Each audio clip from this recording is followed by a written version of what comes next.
चोरी छिपे सुहागरात की वीडियो शूट करने वाला ससुराल। माँ जी, ये सब क्या कर रहे हैं आप लोग? आखिर मेरी और पवन की सुहागरात की वीडियो क्यों बनाई आप लोगों ने, वो भी इतना सीक्रेटली? और पवन, तुम अपने घर वालों को कुछ कहते क्यों नहीं? मुझे अपनी बेटी बनाकर लाए थे। बेटी के साथ कोई ऐसा करता है क्या? सब लोग खामोश थे। किसी के पास पायल की बात का कोई जवाब नहीं था। आखिर क्यों पायल के ससुराल वालों ने चुप कर उसकी सुहागरात की वीडियो बनाई? चलिए इस कहानी को शुरू से जानते हैं। पार्वती जी का परिवार शहर के अमीर परिवारों में से एक था। दीपक जी एक बहुत बड़ी कंपनी के मालिक थे। साथ ही उनका गोद लिया बड़ा बेटा करण भी उनके साथ ही बिजनेस को आगे बढ़ाने में उनकी मदद करता था। आज परिवार के सब लोग एयरपोर्ट पर जमा हैं क्योंकि आज पार्वती जी का सगा बेटा पवन अमेरिका से वापस घर आ रहा है। जहाज लैंड होता है और पवन अपने परिवार के पास आता है। अरे बेटा, आ गया तू? देखो तो मेरा बेटा कितना हैंडसम लग रहा है, कितना बड़ा हो गया है। जब तुझे स्टडी करने के लिए अमेरिका भेजा था कितना छोटा था, और आज तुझे देखकर कितना अच्छा लग रहा है। अरे पार्वती, क्या सारा प्यार यहीं दिखा दोगी? बेटा अभी अभी आया है, उसे घर लेकर चलो, थोड़ा आराम करने दो। अब तो ये तुम्हारे साथ ही रहेगा, जितनी बातें करनी हो कर लेना। हाँ पापा, थक तो बहुत गया हूँ, पर इतने सालों बाद आप सबको देखकर बहुत अच्छा लग रहा है। फाइनली मेरी स्टडीज खत्म हो गई हैं। अब मैं यहाँ इंडिया में आप सबके साथ रह पाऊंगा। तभी पार्वती जी की बड़ी बहू पवन को देखकर सोचती है, जिसका डर था वही हुआ। आज वो दिन आ गया। अब ये पवन मेरी सास का सगा बेटा वापस आ गया है। अब मेरी टेंशन बढ़ती जाएगी, पर मैं भी इस घर की बड़ी बहू हूँ। करूंगी तो वही जो मेरा दिल करेगा। उसके बाद सब लोग गाड़ियों में बैठकर घर वापस चले जाते हैं। कुछ समय बाद सब लोग खाने के लिए डाइनिंग टेबल पर बैठते हैं। आज पार्वती जी ने सब कुछ पवन की पसंद का बनवाया है। अरे वाह माँ, आपको आज भी याद है मुझे खाने में क्या क्या पसंद है? आज तो यहाँ सब कुछ मेरी पसंद का ही बना है। वैसे भी बाहर का खाना खा खा कर मैं बहुत बोर हो गया था। अरे बेटा, तुझे पढ़ने के लिए अमेरिका भेजा था, हम तुझे भूल नहीं गए थे। आज भी अच्छे से याद है तुझे क्या पसंद है और क्या नहीं। और वैसे भी अब तू आ गया है तो तेरे लिए मैंने बहुत कुछ सोच रखा है। हाँ बेटा, तेरी माँ कब से तेरी शादी कराने की बात करती रहती थी। दिन रात इसकी ये बात सुन सुनकर मैं पक गया था। अच्छा हुआ तू आ गया, अब हम किसी अच्छी लड़की से तेरी शादी करा सकते हैं।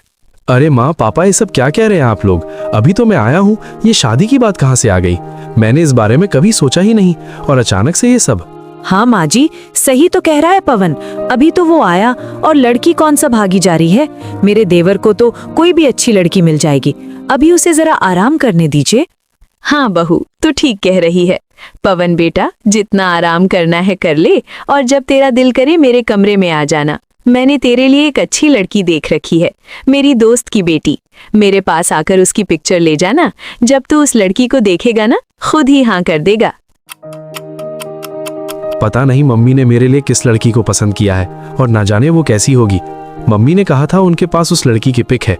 एक बार जाकर लड़की देख लेता हूँ। अरे आ गया बेटा, मुझे पता था तुझसे रहा नहीं जाएगा, और तू बस अपनी होने वाली पत्नी के बारे में ही सोचता रहेगा। इसीलिए मैंने अपनी दोस्त से उसकी बेटी की पिक ली थी, ताकि तू लड़की को देख सके। हाँ माँ जी, मैं कब से रूम में बैठकर यही सोच रहा था कि लड़की कैसी होगी। हो सकता है वो मेरे मैच की ना हो, बस इसलिए मैं उस लड़की की पिक देखने के लिए आपके पास आ गया। अरे हाँ बेटा, रुक जा, मैं अभी लड़की की पिक्चर लेकर आती हूँ। फिर तू आराम से देख लेना और बता देना कि लड़की पसंद है या नहीं। उसके बाद पार्वती जी उस लड़की की फोटो निकालती हैं और पवन को लाकर दिखाती हैं। लड़की बहुत सुंदर थी। पहली नजर में ही वह लड़की पवन को पसंद आ जाती है। क्या हुआ बेटा, लड़की ठीक तो है ना? उसे देखकर तू एकदम से चुप क्यों हो गया? हाँ माँ जी, लड़की तो बहुत सुंदर है, पर इसका नाम क्या है? देखने में तो एकदम ठीक ठाक ही लग रही है। हाँ बेटा, लड़की बहुत संस्कारी है और इसका नाम पायल है। चल, तुझे लड़की पसंद आ गई। अब मैं अपनी दोस्त से कहकर तुम दोनों का रिश्ता पक्का कर लेती हूँ। तभी पवन यह बात सुनकर शर्माता हुआ वहां से चला जाता है। पर वहीं पार्वती जी की बड़ी बहू पूर्वी चुपकर सारी बातें सुन रही थी। अरे बाप रे, ये माँ जी इस पवन की शादी कहाँ करवाने जा रही हैं? अगर इसकी शादी होगी तो हमारे लिए मुसीबतें और बढ़ जाएंगी। नहीं नहीं, मैं अभी जाकर करण से बात करती हूँ। ऐसा नहीं हो सकता। उसके बाद पूर्वी जल्दी जल्दी अपने रूम में जाती है और अपने पति पवन को गुस्से से कहती है, करण, तुम और देर करो। देख लो, अब तुम्हारा सगा भाई भी वापस आ गया है, और अब तुम माँ जी उसकी शादी के लिए लड़की भी देख चुकी हैं। अगर कोई तेज लड़की यहाँ शादी करके आ गई ना, तो वो पवन का माइंड चेंज कर देगी और ये सारी प्रॉपर्टी फिर उसकी हो जाएगी। अरे पूर्वी, वैसे भी वो इस घर का सगा बेटा है, और असल में तो पापा की सारी प्रॉपर्टी उसके ही नाम होनी चाहिए। पर तुमने मेरा दिमाग खाकर रखा हुआ है। बताओ अब मैं क्या करूं? अच्छा, यानी तुम इस घर के सगे बेटे नहीं हो, तो तुम बस पापा के साथ उनके बिजनेस को आगे बढ़ाते रहोगे और उनकी नौकरी करते रहोगे, और सारी प्रॉपर्टी होगी उस पवन की जो अमेरिका में अपनी लाइफ एंजॉय करके आ रहा है। देखो पूर्वी, रात बहुत हो गई है, अब सो जाओ, मेरे सिर में वैसे ही बहुत दर्द है। उसके बाद करण सो जाता है और पूर्वी गुस्से में बेड पर बैठी रहती है। अगले दिन पार्वती अपनी दोस्त को कॉल करती है और रिश्ते की बात करती है। अरे मुबारक हो शीला, पवन मान गया। अब तेरी बेटी और मेरे बेटे की शादी आराम से हो सकती है। बस अब तुम बताओ हम कब आकर शादी की बात कर सकते हैं। मैं जल्द से जल्द अपने बेटे पवन की शादी करवाना चाहती हूँ। अरे वाह पारो, ये तो बहुत खुशी की बात है। अब हम दोनों दोस्त सिर्फ दोस्त नहीं बल्कि रिश्तेदार बन जाएंगे। पर पारो, हमारे मिलने से पहले एक काम कर, अपने बेटे को मेरी बेटी से मिलवा दे। वैसे भी वो जॉगिंग करने के लिए गार्डन गई हुई है, तू भी अपने बेटे को वहीं भेज दे। अरे हाँ, ये सही कहा तूने। अगर ये दोनों पहले से मिल लेंगे तो और अच्छा हो जाएगा। दोनों एक दूसरे को अच्छे से जान लेंगे। तू कॉल रख, मैं अभी अपने बेटे को गार्डन भेजती हूँ। उसके बाद पार्वती अपने बेटे पवन के पास जाती है और उससे कहती है, अरे बेटा, तू उठ गया। मैं चाहती हूँ आज तू पायल से जाकर मिल ले। वो गार्डन में जॉगिंग करने गई है, तू भी वहीं चला जा। एक बार तुम दोनों मिल लोगे तो अच्छा होगा। ठीक है माँ, वैसे भी मैं जॉगिंग के लिए ही जा रहा था। अच्छा है, लगे हाथ पायल से भी मिल लूंगा और मुझे उसके बारे में पता चल जाएगा कि वो कैसी लड़की है। कुछ समय बाद पवन और पायल दोनों ही गार्डन में अलग अलग जॉगिंग कर रहे होते हैं। तभी पायल का मोबाइल गिर जाता है। पवन मोबाइल देखता है और उसे उठाकर पायल को लाकर दे देता है। ये आपका मोबाइल है? आप जॉगिंग कर रही थी तो आपको पता ही नहीं चला ये कब नीचे गिर गया। वैसे आप पायल है ना?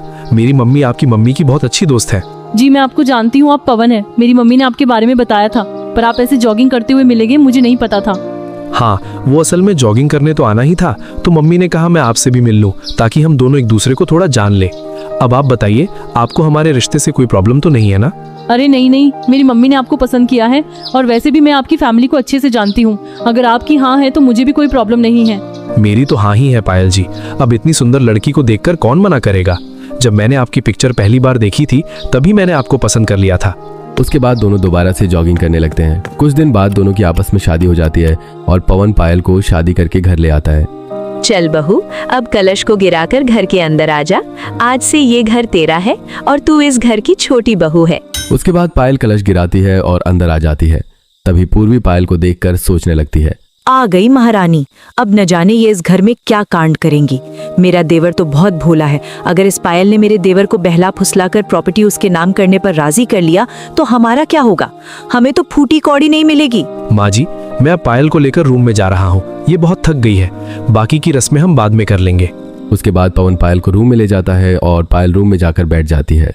तभी पवन पायल से कहता है, पायल तुम थोड़ा वेट करो, मैं अभी मम्मी पापा की बात सुनकर आता हूँ। पता नहीं इस टाइम मम्मी पापा को मुझसे क्या बात करनी है। मैं एक बार सुनकर आता हूँ। जी पवन, जल्दी आना, मैं यहाँ आपका वेट कर रही हूँ। पापा मम्मी के साथ ज्यादा टाइम मत लगा देना, जब तक मैं चेंज कर लेती हूँ। वैसे भी ये ड्रेस बहुत हैवी है, मुझसे तो सांस भी नहीं ली जा रही।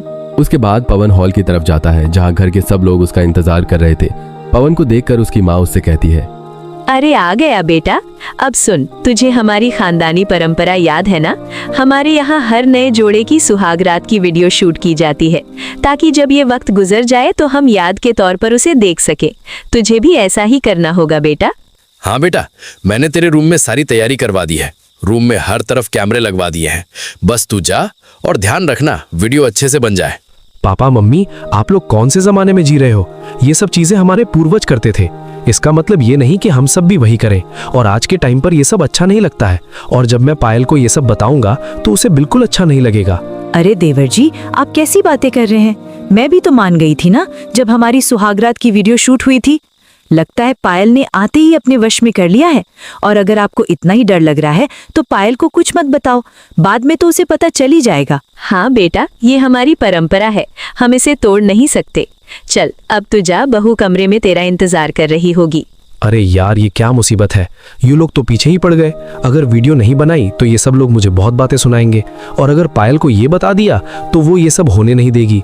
इससे अच्छा तो यही है कि अभी पायल को कुछ बताता ही नहीं हूँ। बाद में जब वीडियो बन जाएगी तब उसे सब बता दूंगा। उसके बाद पवन वापस अपने रूम में चला जाता है जहाँ पायल उसका इंतजार कर रही थी। वह उसके पास जाकर बैठ जाता है। अरे यार, क्या करूं, कुछ समझ नहीं आ रहा। हर जगह कैमरे लगे हैं। मुझे तो बहुत शर्म आ रही है। अगर कुछ नहीं हुआ तो सुबह पापा मम्मी को क्या जवाब दूंगा? अरे पवन, क्या सोच रहे हैं आप? पापा मम्मी ने ऐसा क्या कह दिया जो आप इतना सोचने लगे? अरे आज हमारी फर्स्ट नाइट है, और आप ऐसे सोचते रहेंगे तो मैं बातें किससे करूंगी। अरे हाँ पायल, सही कह रही हो तुम। मैं भी बहुत बड़ा पागल हूँ, पता नहीं क्या क्या सोच रहा हूँ। आज हमारी सुहाग रात है और अच्छा यही होगा कि हम दोनों आज रात उसी पे ध्यान दें। रात गुजर जाती है, सब कुछ कैमरों में रिकॉर्ड हो जाता है। सुबह होते ही पवन का बड़ा भाई सारी रिकॉर्डिंग्स की एक सीडी बनवाकर घर ले आता है। कुछ देर सब लोग नाश्ता करने के लिए बैठते हैं। परिवार के सब लोग वहाँ हैं, बस पायल अपने रूम में तैयार हो रही है। तभी पवन के पिता उससे कहते हैं, हाँ बेटा, सब कुछ ठीक रहा ना? बहू कैसी लगी तुझे? और बहू है कहाँ? अभी तक आई नहीं? देख, हम सब लोग तो रेडी होकर नाश्ता करने के लिए भी बैठ गए और वो अभी तक आई नहीं। पापा जी, मुझे तो लगता है पायल मैडम लेट उठने वाली हैं। अब तो रोज का ऐसा ही होगा, रोज ही पायल जी लेट उठेंगी और घर के काम तो जल्दी उठकर मुझे ही करने होंगे। देवरानी आने से मुझे तो फायदा नहीं हुआ। अरे बहू, तू चुप कर। जब भी बोलती है उल्टा सीधा ही बोलती है, कभी तेरे मुंह से कोई अच्छी बात नहीं सुनी। पवन बेटा, तू बता, कहाँ है छोटी बहू? क्या अभी तक सो रही है? नहीं मम्मी, वो तो कब का उठ गई थी, शावर ले रही थी। शायद वो रेडी हो रही होगी। पहला दिन है ना, रेडी होने में थोड़ा टाइम लगता है। बस वो भी आती ही होगी। बाप रे, देवर जी तो पहले ही दिन अपनी पत्नी की गुण गा रहे हैं। ऐसा कौन सा अमृत पिला दिया पायल ने देवर जी को जो इतना जोरू की साइड लिए जा रहे हैं? मुझे जल्दी कुछ करना होगा, नहीं तो पायल देवर जी के साथ मिलकर ये पूरी प्रॉपर्टी अपने नाम करा लेगी। अरे पवन, ये लो, ये तुम्हारी सुहागरात वाली मूवी की सीडी है। मैं सुबह ही सुबह जाकर सारा काम करके आ गया। ये लो, अब इसे संभाल कर रख लेना, कहीं ये गुम हो गई तो लेने के देने पड़ जाएंगे। हाँ भैया, आप लोगों ने बिला वजह ही ये सब करवा लिया, हमें इसकी कोई जरूरत नहीं थी। खैर, अब सीडी बन गई है तो लाइए मैं इसे संभाल कर रख लूंगा। अरे बेटा, अभी तुम दोनों जवान हो, जब तुम्हारी उम्र हो जाएगी ना, तब ये सब दिन याद आएंगे। ये सीडी भी उसी समय के लिए बनवाई है हमने। तभी पायल तैयार होकर वहां आ जाती है और सबके साथ बैठकर नाश्ता करने लगती है। तभी उसे वह सीडी नजर आती है। सीडी देखकर वह पवन से पूछती है, अरे सुनिए, ये सीडी कौन सी है और इस टाइम ये सीडी यहाँ क्या कर रही है? क्या आप लोग नाश्ते के साथ साथ सीडी भी खाते हैं? अरे नहीं बेटी, हम क्यों सीडी को खाएंगे? ये सीडी तो तेरी ही है, तू इसे संभाल कर रख लेना। कुछ टाइम बाद ये तेरे बहुत काम आएगी। अरे नहीं, ये सीडी तो मतलब ये सीडी हमारी ही है, पर ये हमारी शादी की सीडी है। वो जो शादी के लिए हमारा ब्राइडल शूट हुआ था ना, ये उसकी ही सीडी है। अरे वाह पवन जी, आप लोगों का वीडियोग्राफर तो बड़ा फास्ट था, एक ही दिन में पूरी शादी की वीडियो एडिट करके दे भी दी। वाह, कमाल है। अरे पायल, जरा रुको तो, पहले नाश्ता कर लो, फिर मैं तुम्हें बताती हूँ ये सीडी किस चीज की है। देवर जी ने तो तुम्हें बताया नहीं, लगता है मुझे ही बताना पड़ेगा। कुछ समय बाद सब नाश्ता कर लेते हैं। तब पूर्वी पायल को रोकती है और उससे कहती है, अरे पायल, रुको तो, कहाँ जा रही हो? तुमसे एक बात करनी है। देवर जी ने तुम्हें अभी तक एक बात नहीं बताई है और मुझे लगता है वो बताएंगे भी नहीं। अरे भाभी, ऐसी क्या बात है जो पवन मुझे नहीं बताएंगे? ऐसी कोई बात नहीं है, पवन ने कल रात ही मुझे सब बता दिया है, आप चिंता मत करो। अच्छा, तो क्या पवन ने तुम्हें ये बताया कि वो जो सीडी थी वो तुम दोनों की सुहागरात की वीडियो की सीडी थी? कल रात तुम्हारे रूम में छुपाकर कैमरे रखे गए थे ताकि तुम दोनों की सुहागरात वीडियो शूट हो सके। अरे भाभी, ये क्या उल्टा सीधा बोल रही हैं आप? होश में तो हैं? आपकी ये बातें मेरी समझ में तो नहीं आ रही। सुहागरात की वीडियो कौन शूट करता है, वो भी चुप कर। सही कहा बहन, चुप कर नहीं, बल्कि ये तो इस घर की परंपरा है। जब भी नई बहू आती है, ऐसी ही उसकी सुहागरात वीडियो शूट की जाती है, याद के तौर पर। भाभी, आपकी बातें मुझे समझ नहीं आ रही हैं। आप क्या कह रही हैं? ऐसा कौन करता है? मैं अभी माँ जी से जाकर बात करती हूँ। हाँ, जाओ कर लो माँ जी से बात, वो भी यही कहेंगी। ये हमारी परंपरा है, जब मैं नई आई थी मेरे साथ भी ऐसा ही हुआ था। यह बात सुनकर पायल बहुत परेशान हो जाती है। वह सोचती है कि यह उसे कैसा ससुराल मिला है। पायल फौरन पार्वती के पास जाती है और उससे पूरी बात पूछती है। माँ जी, ये सब क्या हो रहा है? आप लोगों ने चुपकर मेरी और पवन की सुहागरात की वीडियो क्यों बनाई? आप लोग ऐसा कैसे कर सकते हैं? क्या आप लोगों को बिल्कुल शर्म नहीं आती? ये हमारा प्राइवेट मोमेंट था। अरे बेटी, तू समझ नहीं रही है, ये हमारी परंपरा है। हमारे पूर्वज ऐसा ही करते आ रहे हैं। और तू जो प्राइवेट मोमेंट की बात कर रही है ना, वो तुम दोनों का ही मोमेंट है। मैंने सीडी बनवाकर तेरी अलमारी में रख दी है, अब तुम दोनों जब चाहो उसे देख सकते हो। माँ जी, पता नहीं आप लोगों की ऐसी परंपरा मुझे तो समझ नहीं आ रही। मैंने आज तक कहीं भी ऐसा नहीं देखा। यहाँ पायल पार्वती से बात कर रही थी और वहाँ पूर्वी पायल की अलमारी से उसकी सुहागरात की सीडी निकाल लेती है और उसे अपने पास रख लेती है। अरे पायल, अब से ये सीडी मेरे पास रहेगी। अब देखो मैं क्या करती हूँ। इतने आराम से तुम इस घर पर कब्जा नहीं कर सकती और ना ही इस प्रॉपर्टी को अपने नाम करा सकती हो। पूर्वी पायल की वह सीडी लेकर वहां से चली जाती है। रात का वक्त होता है, पूर्वी के हाथ में सीडी है और वह करण को कुछ समझा रही है। देखो करण, तुम इन लोगों के सगे बेटे नहीं हो, तुम्हारे माँ पिता तुम्हें कुछ भी नहीं देंगे, इसलिए मैं तो कहती हूँ हमें खुद इन लोगों से पैसे निकलवाने होंगे ताकि हम अपना फ्यूचर सिक्योर कर सकें। अच्छा, यानी तुम कह रही हो हम इन लोगों को ब्लैकमेल करें और इनसे पैसे मांगे, और अगर हम पकड़े गए तो क्या होगा, ये सोचा है? नहीं करण, नहीं। ये देखो, मैं पवन और पायल की सुहागरात की सीडी चुरा कर लाई हूँ। ये सीडी हमें माला माल कर सकती है। अगर हम इस सीडी को कहीं छुपा दें और फिर कॉल करके इन लोगों से पैसे मांगे तो ये लोग हम जो मांगेंगे हमें दे देंगे। हाँ, आइडिया तो अच्छा है, पर थोड़ा डर लग रहा है। पर ठीक है, तुम जैसा कह रही हो हम वैसा ही करते हैं। उसके बाद पूर्वी उस सीडी को छुपा देती है। अगले दिन पायल अलमारी में सीडी चेक करती है, उसे वहां कुछ नहीं मिलता। तब वह बहुत चिंतित हो जाती है और सबको बताती है। माँ जी, पापा जी, मेरी वो वाली सीडी चोरी हो गई है, कहीं नहीं मिल रही है, पता नहीं कहाँ चली गई। माँ जी, आपने तो कहा था वो अलमारी में रखी है, पर वहाँ तो वो सीडी है ही नहीं। अरे हाँ बहू, तूने सही से देखा ही नहीं होगा।